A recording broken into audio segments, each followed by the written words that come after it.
संगम नगरी प्रयागराज में 13 जनवरी से महाकुंभ की शुरुआत हो रही है। आस्था के इस मेले से शुरू होने से पहले ही महाकुंभ में अखाड़ों की छावनी सजकर तैयार हो चुकी है।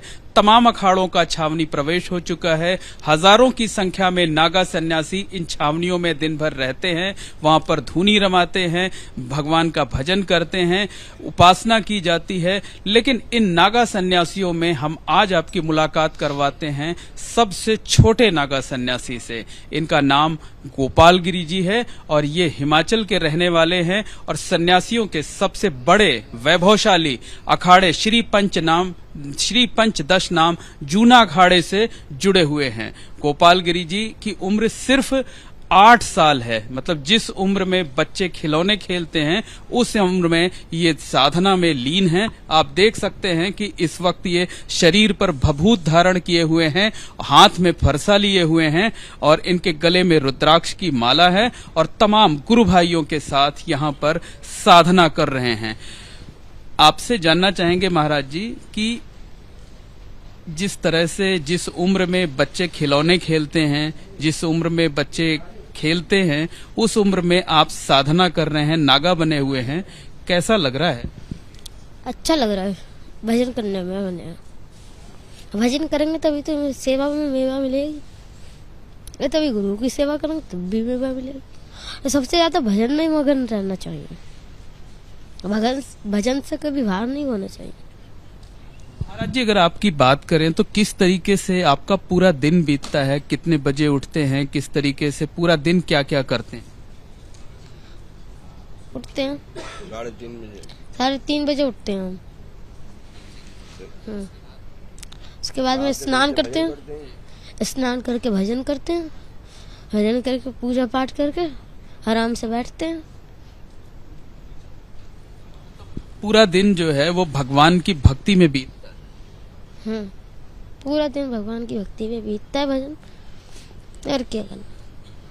महाराज जी, ये बताइए कि कभी घर वालों की, हालांकि जो दीक्षा ले लेते हैं वो सब परिवार से बाकी चीजों को त्याग देते हैं, लेकिन आप चूंकि अभी कम उम्र के हैं तो कभी परिवार वालों की याद नहीं आती? आती है।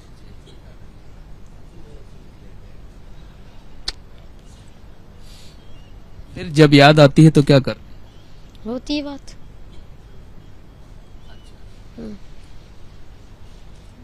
कभी लगता नहीं कि अगर सामान्य दूसरे बालकों की तरह होते तो स्कूल जाने को मिलता, खेलने को मिलता, बाकी चीजें होती? स्कूल जाते थे, जाना बंद कर दिया है। यहाँ जो आपके गुरुजी हैं, गुरु भाई लोग हैं, वो आपको धर्म की, आध्यात्म की शिक्षा देते हैं, उसको आप ग्रहण करते हैं? देते हैं। जिस तरह से दिन भर साधना करते हैं, कड़ी तपस्या करते हैं, मन को कितनी शांति मिलती है, कितना सुकून मिलता है? बड़ी शांति मिलती है, आनंद आता है भजन में, पूजा में, सब में आनंद आता है। अच्छा, जब लोग, हमने ये भी सुना है कि जब लोग आपको बच्चा बोलते हैं, कहते हैं कि खिलौने से खेलने की उम्र है, तब कई बार आपको क्रोध भी आ जाता है? क्रोध नहीं आता। क्रोध नहीं आता, लेकिन गुस्सा हो जाता है? गुस्सा होते हैं पर क्रोध नहीं आता है। और इस उम्र में आप लोगों को डांट भी देते हैं? नहीं डांटते हैं। अच्छा महाराज जी, बहुत कड़ाके की ठंड पड़ रही है। देखिए, हम लोग सब पहने हुए हैं, उसके बावजूद कांप रहे हैं, और आप जो है एकदम दिगंबर स्वरूप में शरीर पर भभूत धारण किए हुए बैठे हुए हैं। आपको ठंड का एहसास नहीं हो रहा है? ठंड का एहसास किसे होते हैं?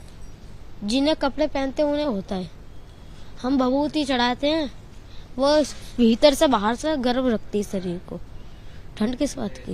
माता गौरी रक्षा करती है। भगवान भी रक्षा करते हैं, माता गौरी करती है, सब देवी देवता रक्षा करते हैं। साधु को क्यों डरना फिर बात? कभी ये मन नहीं करता कि जो है इस दुनिया को छोड़ करके वापस आम बच्चों की तरह क्यों छोड़ के नहीं जाना है? जब साधु बने हैं तब छोड़ के क्यों जाऊंगे? पहले ही बोल देते ना साधु बनना, रहते बच्चों के साथ। पर हमने खुद ने बोला था हमें साधु बनना है, फिर क्यों छोड़ दें? अच्छा, आप अपनी इच्छा से साधु बने हुए हैं? हाँ, इच्छा से बने हैं साधु। अच्छा, तब तो ये आपका पहला बनाया, इच्छा से बने अपना। तब तो ये आपका पहला कुंभ होगा जो शुरू हो रहा है। हाँ, तीसरा कुंभ है, पहला तो आने वाला है। ये बताइए, इस कुंभ को कहा जाता है कि जो नागा सन्यासी होते हैं उनको बेसब्री से इंतजार होता है, और जब वो माँ गंगा की गोद में शाही स्नान के दिन पहुंचते हैं तो लगता है कि पूरे अमृत की प्राप्ति हो गई है, जो है वो जीवन है। तो प्राप्ति हो गई है। जैसे गंगा में स्नान करते हैं ना, समझ लो पूरा शरीर अमृत जैसा हो जाता है। जो गंगा जल शिवलिंग पर चढ़ाते हैं, वो गंगा जल पीते भी हैं, चढ़ाते भी हैं, क्योंकि भगवान सबसे बड़ा होता है। ये सबसे बड़ा तो भगवान भी होता है, धरती भी होती है। हम उससे बड़े हम नहीं हैं, हम तो छोटे हैं उनसे, वो हैं बड़े। तो गोपाल गिरी जी महाराज, ये बताइए कि इस बार आप भी राजसी स्नान करेंगे महाकुंभ में, पहला स्नान होगा? पहला स्नान होगा, हम भी करेंगे। सबसे आगे तो हम ही रहेंगे। अच्छा, आप सबसे आगे रहेंगे? गुरु जी से आज्ञा ले ली है? गुरु जी से भी आज्ञा है। कहा जाता है कि जो महाकुंभ का आयोजन होता है उसका नागा सन्यासियों को बेसब्री से इंतजार होता है, प्रतीक्षा होती है, तो आपको भी प्रतीक्षा है? हैगी परिस्थिति, शांति से रहना है, शांति से जीना है। हल्ला मुल्ला अच्छा नहीं होता है, और भजन भी शांति से ही होता है। महाकुंभ बहुत बड़ा आयोजन है, करोड़ों की संख्या में, 40 करोड़ से ज्यादा लोगों के आने की उम्मीद है। तो गोपाल गिरी जी महाराज क्या संदेश पूरे सनातन धर्मियों को, पूरे विश्व को यहाँ से देंगे? तो ये संदेश दे रहे हैं, सब खुशी रहें, खुशहाल रहें, स्वास्थ्य पानी सही रहे, सेवा करें भगवान की, देवी देवताओं की, हर रोज मंदिर जाएं, स्नान करें, पूजा पाठ करें और दीपक जलाएं। अच्छा, अभी हमने देखा कि आप अपने गुरु भाइयों के साथ जो है वो भजन भी गा रहे थे, भगवान भोलेनाथ की आराधना कर रहे थे, उनका भजन गा रहे थे। जरा 4 पंक्तियां सुना दीजिए। भजन तो याद नहीं है, कोई भी 4। पर हम ओम नमः शिवाय जरूर सुना देंगे। ओम ओम नमः शिवाय, ओम नमः शिवाय, ओम नमः शिवाय, ओम नमः शिवाय, ओम नमः शिवाय, ओम नमः शिवाय। भगवान भोलेनाथ का ये जो डमरू है ये भी अक्सर आपके हाथ में रहता है, ये देखिए ये बगल रखा हुआ है, ये भी जरा बजाकर दिखा दीजिए।